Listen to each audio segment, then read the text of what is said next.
پاکستان میں کیس آیا کرونا کا، اور 13 مارچ کو جب 26 کیس تھے پاکستان نے لاک ڈاؤن کیا،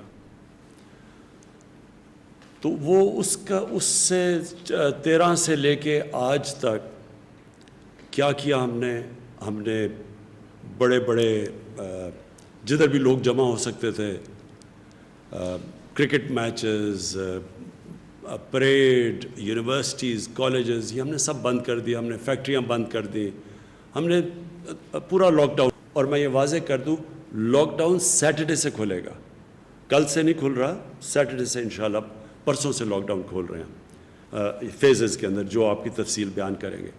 یہ ہم کیوں کر رہے ہیں؟ یہ ہم اس لیے کر رہے ہیں کہ ہمارے ملک کے اندر لوگ بڑی مشکل میں ہیں اس وقت. چھوٹے دکاندار مشکل میں ہیں، جس طرح میں نے پہلے کہا دہاڑی دار مشکل میں ہیں، رکشہ ڈرائیور، ٹیکسی ڈرائیور، یہ جو لوگ محنت کش لوگ ہیں جو ہر روز محنت کر کے اپنے بچوں کا پیٹ پالتے ہیں، یہ سب مشکل میں ہیں. سفید پوش مشکل میں ہیں. کئی اسمال اور میڈیم انڈسٹری جو اکثریت روزگار دیتی ہے لوگوں کو، ہمیں یہ خطرہ ہے آج کہ بند ہی بالکل نہ ہو جائے. ان میں سے کئی اس کے بعد جب لاک ڈاؤن کھولے تو یہ بالکل ہی ختم نہ ہو جائے، اس کا ہمیں خطرہ ہے.